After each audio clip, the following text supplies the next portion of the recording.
महाराष्ट्र माझा, महाराष्ट्र माझा, महाराष्ट्र माझा, महाराष्ट्र माझा.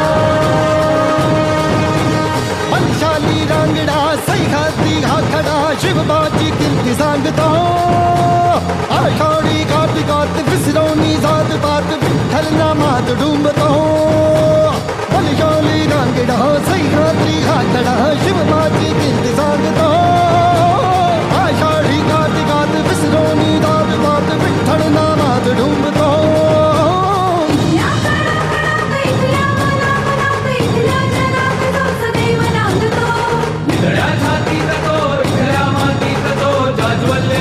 स्वाभिमान बोलतो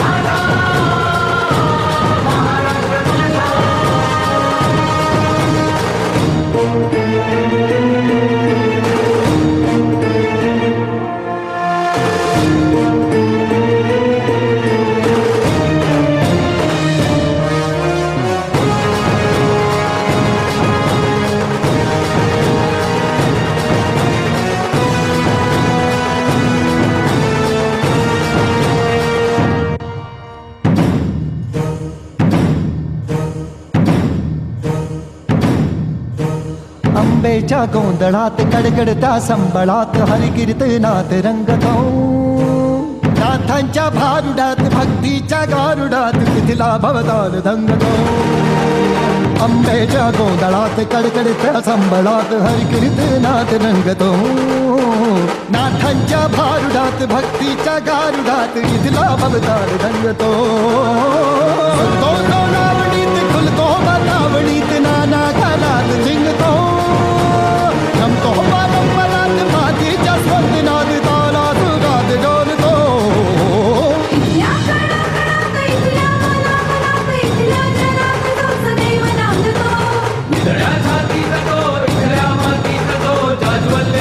स्वाभिमान बोलतो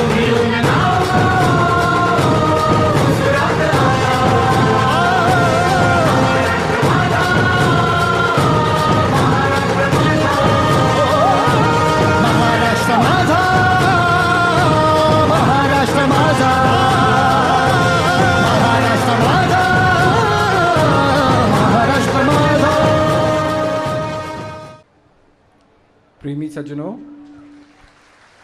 यहाँ उपस्थित आदरणीय महात्मागण एवं भाईगण और दूर दूर से आई सभी प्रभु प्रेमी आत्माओं, चांगला आहे.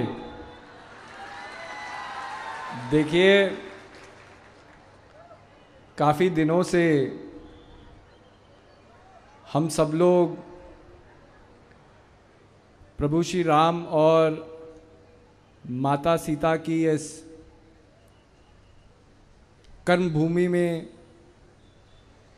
संत ज्ञानेश्वर जी की तपोभूमि में, इस सुंदर और पावन कुंभ कार्यक्रम का आयोजन हम इस महान राज्य में, इस पावन भूमि में देख रहे हैं.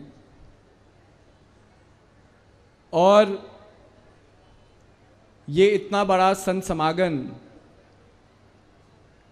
एक भाव के ऊपर टिका हुआ है. आज हमें भी इस कुंभ क्षेत्र से, इस कुंभ क्षेत्र में घूमने का मौका मिला और असंख्य भक्त लोग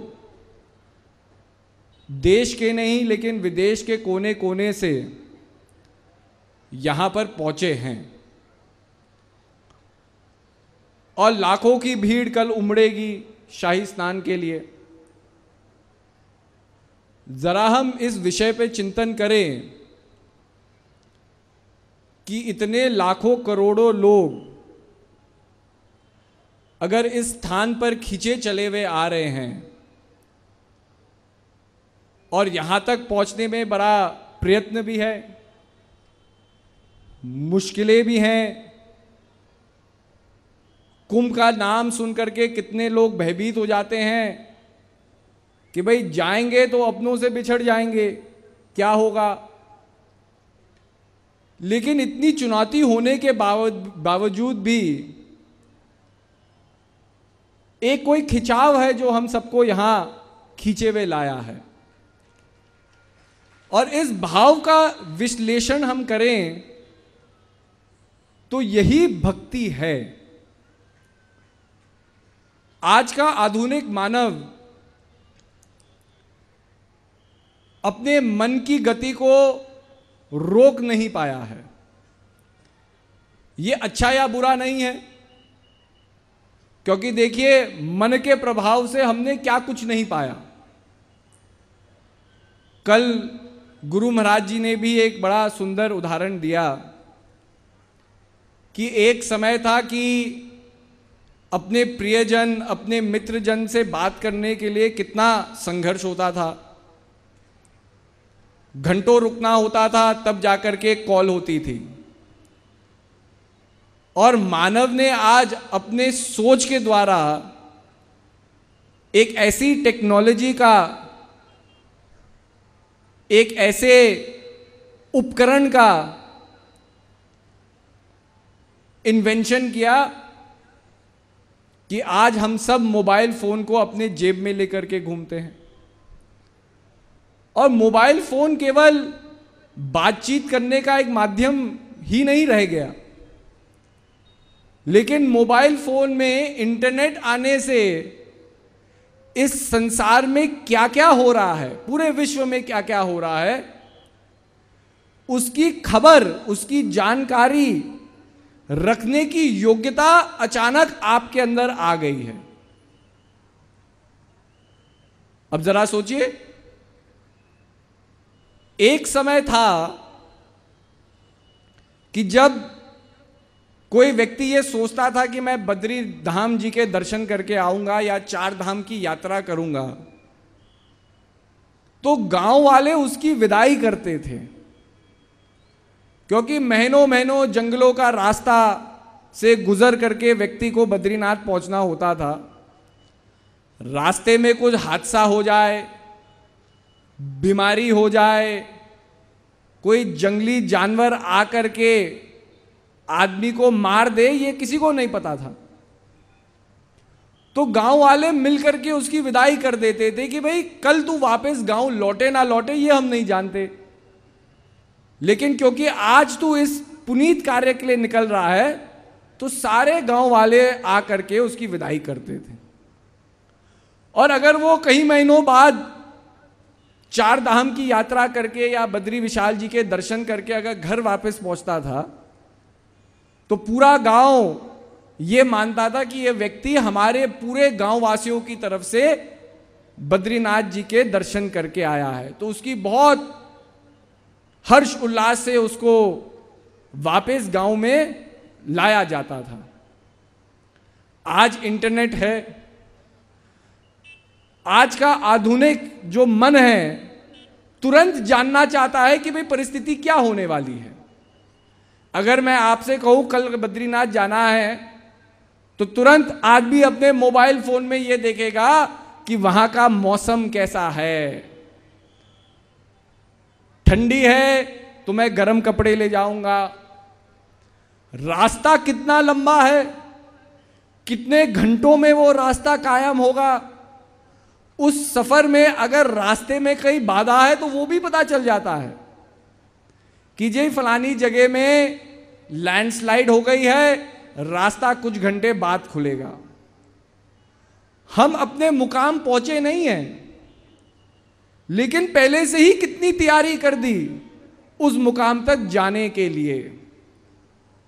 तो ये जो चलायमान मन हो गया है, इस मन को समझना है। क्योंकि देखिए कोई भी कर्म होता है, कर्म के पीछे भाव होता है।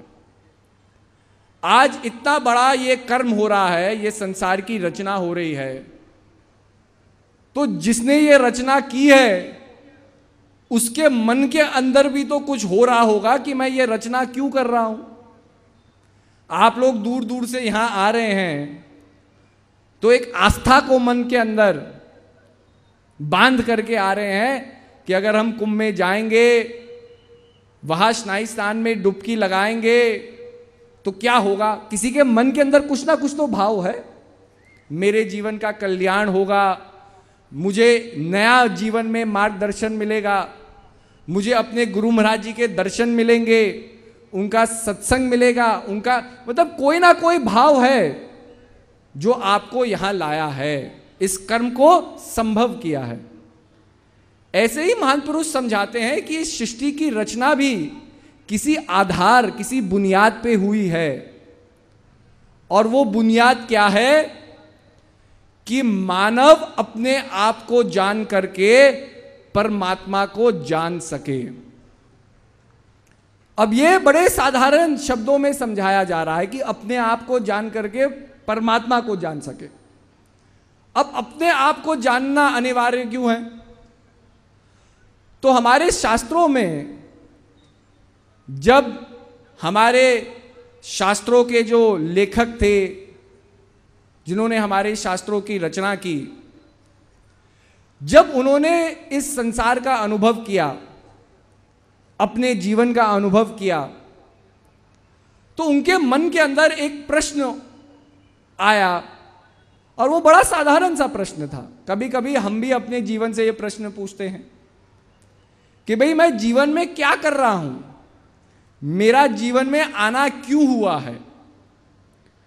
और जब इस प्रश्न की खोज में वो निकले, तब अपने अंदर से उन्होंने बहुत से अपने इन प्रश्नों के उत्तर को पाया, और तब जाकर के उन्होंने समझा कि जिस नजरिए से हम इस संसार को देख रहे हैं, ये संसार को देखने का नजरिया गलत है।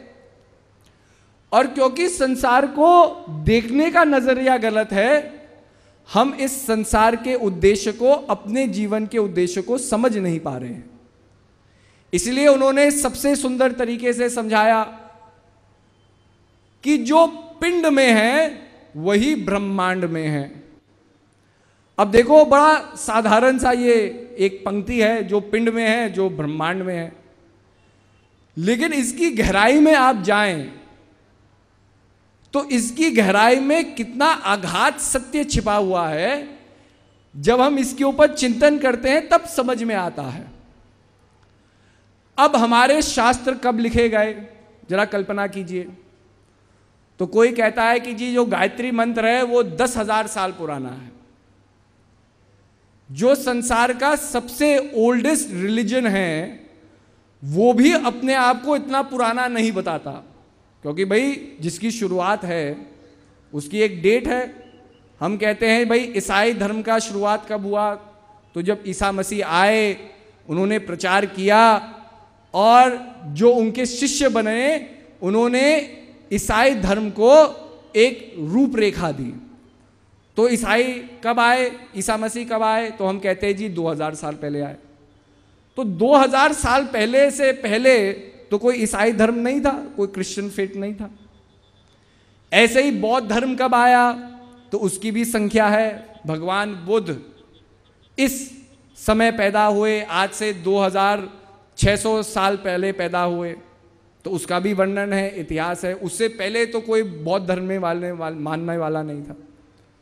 लेकिन हमारे जो सनातन धर्म की परंपराएं इतनी पुरानी हैं कि लोग जानते नहीं है कि उसकी शुरुआत कब हुई, कि किसने उसकी शुरुआत की। क्योंकि भगवान श्री कृष्ण आते हैं तो वो प्रभु श्री राम की लीलाओं को बताते हैं। प्रभु श्री राम आए तो उनसे पहले परशुराम थे।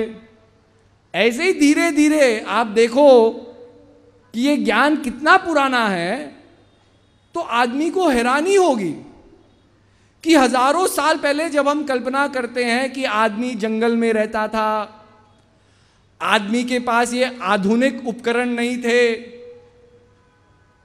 आधुनिक टेक्नोलॉजी नहीं थी, दूरबीनें नहीं थी कि हम तारों को देख सकते हैं, माइक्रोस्कोप नहीं थे कि उन चीजों को देख सकते हैं जो आंख से दिखाई नहीं देती।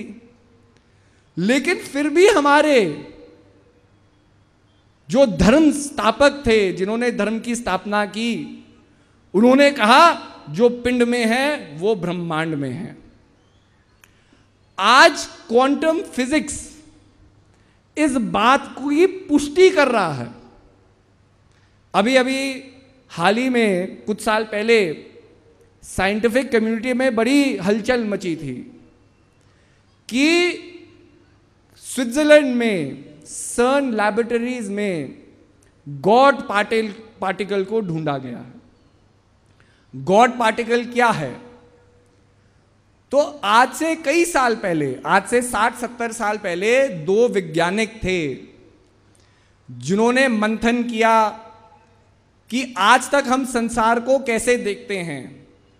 तो उन्होंने कहा कि परमाणु है और परमाणु के छोटे छोटे अलग अलग कण हैं जिसको हम इलेक्ट्रॉन्स, प्रोटॉन्स और न्यूट्रॉन्स कहते थे।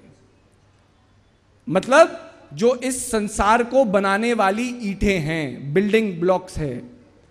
बिना इलेक्ट्रॉन, प्रोटॉन और न्यूट्रॉन के ना आप बन सकते हैं, ना आपका शरीर बन सकता है, ना ये पृथ्वी बन सकती है, या ये वनस्पति बन सकती है, या पूरा ब्रह्मांड जिसके अंदर कितने असंख्य ग्रह हैं, ये सब कुछ संभव नहीं है क्योंकि सबके धरातल में ये है।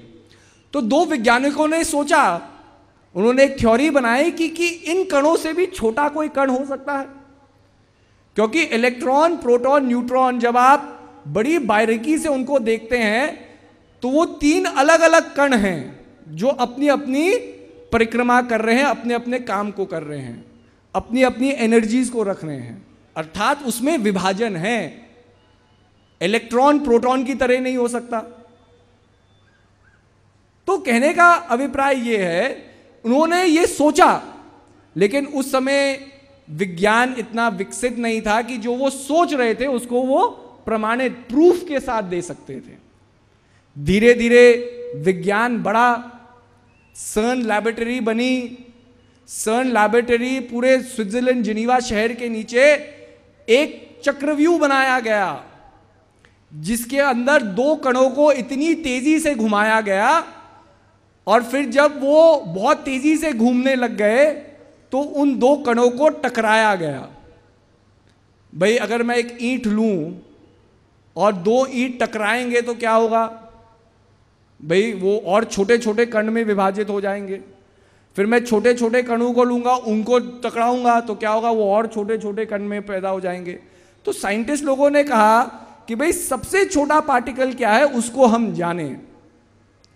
आज जब वैज्ञानिक उसकी स्टडी कर रहे हैं तो वो क्या कहते हैं कि जो हम सोचते थे कि ये ब्रह्मांड बहुत अलग है, मतलब हम पृथ्वी में अलग है और यहां से हजारों मीलों दूर जो ग्रह हैं वो अलग है, तो ये इनकी साइंटिफिक थ्योरी सब समाप्त हो गई।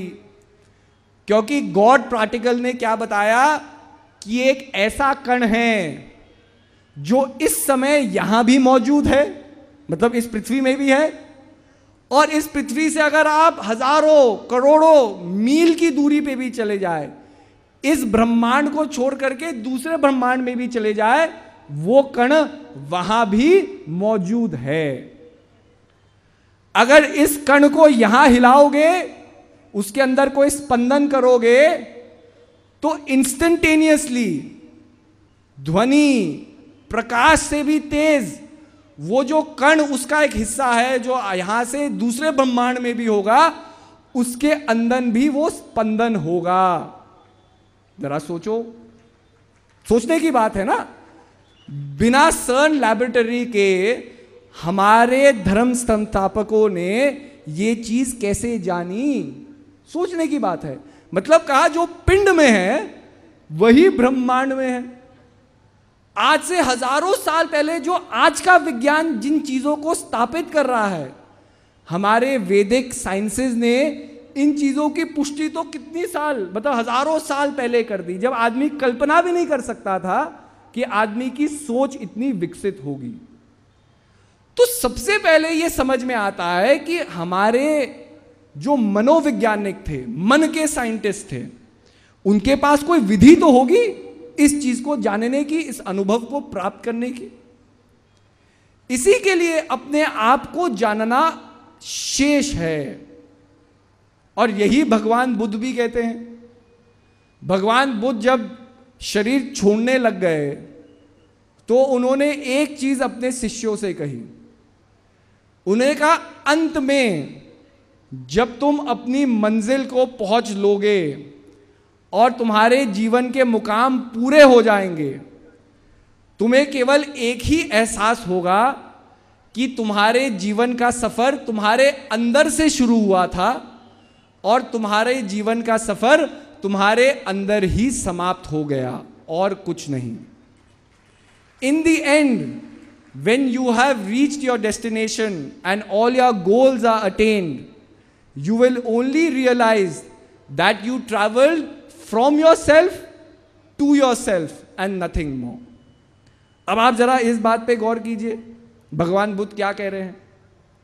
जिन्होंने मोक्ष को प्राप्त कर लिया, जिन्होंने संसार के सारे बंधनों को तोड़ दिया, वो क्या कह रहे हैं कि जीवन में जो कुछ पाओगे वो इसी जीवन का एहसास है। मतलब तुम्हारे अंदर से ही उस प्रश्न की शुरुआत है और तुम्हारे अंदर ही उस प्रश्न का उत्तर है, बाहर नहीं है।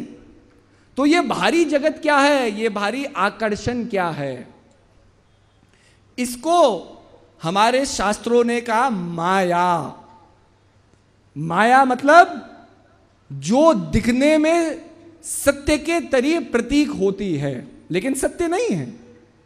और ये है भी, हम भी अपने जीवन को देखें तो हमारा जीवन भी दो सत्यों के ऊपर आधारित है। एक है रिलेटिव ट्रूथ, जो सत्य बदल रहा है। अगर मैं कहूं 12 तारीख को आप कहां थे, तो आप कहेंगे जी 12 सितंबर को हम नासिक थे, अगर आप यहां हैं। अब जो व्यक्ति यहां नहीं है वो तो नहीं कह सकता कि मैं 12 तारीख को यहां था। अब मैं कहूंगा 15 तारीख को आप कहां होंगे, तो आप कहेंगे जी 15 तारीख को हम अपने घर में होंगे। तो आपका सत्य बदल रहा है, जहां आप थे वहां आप नहीं रहेंगे, वो सत्य बदल रहा है। लेकिन जो आप हैं वो तो नहीं बदल रहा। अगर आप मानव है, अगर आप पुरुष है, तो ये तो नहीं कि भाई जब आप कुंभ में आए तो आप पुरुष बन गए और घर जाकर के नारी बन गए। वो तो एब्सोल्यूट ट्रूथ है, जो आप है, वो फिक्स्ड है, वो बदल नहीं सकता। तो कहने का बात, डेली बेसिस पे कितना हमारे जीवन का सत्य है जो पल भर में बदल जाता है। भाई